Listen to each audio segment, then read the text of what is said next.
amis, je ne suis pas dans les conditions qui permettent de parler de Daniel Mitterrand, de sa vie, de son œuvre. C'est l'ami de tous les humiliés, des opprimés, qui a consacré toute sa vie, en dépit des contraintes qui sont celles d'une vie officielle, surtout quand on est la première dame de France. Mais elle dégageait, de par sa personnalité, une immense source de rayonnement de l'espoir.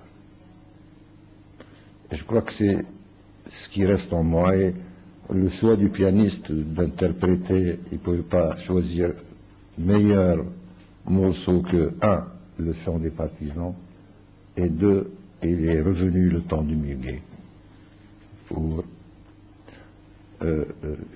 décrire un peu ce qu'on peut ressentir à la disparition d'une si grande, immense personne. Rien ne pourra exprimer aussi fortement,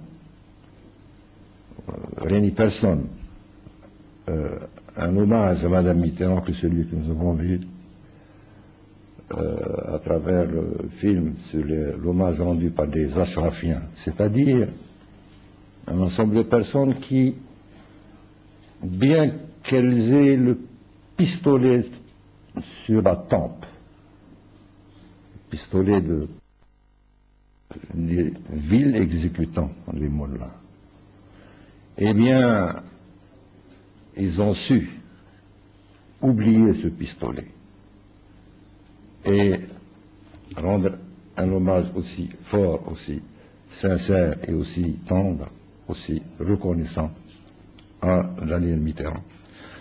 Voilà, mes chers amis, je ne peux pas en dire plus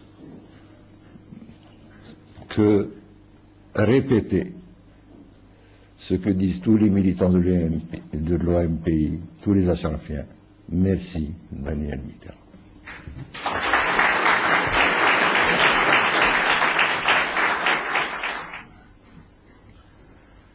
Madame la Présidente, mes amis,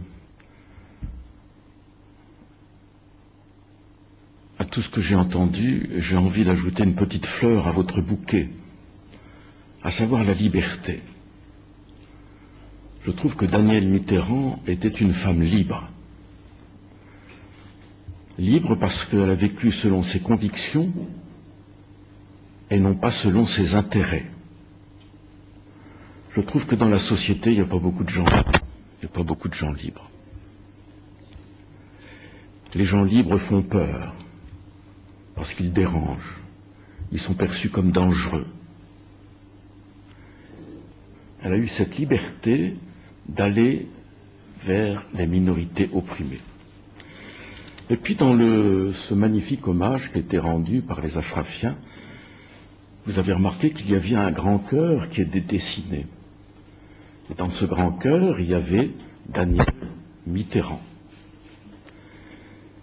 Bien, Daniel Mitterrand était libre pour aimer. Et je crois que la France entière a été touchée quand, à l'enterrement de François Mitterrand, elle a embrassé Mazarine, qui était placée entre ses deux fils. Un grand cœur pour aimer, pour accueillir, pour respecter l'autre. Je me souviens qu'un jour, Daniel Mitterrand avait dit « On ne devient libre que dans la mesure où on aide les autres à le devenir. » Ben, je pense qu'elle nous rend le service à tous de nous éveiller à la liberté.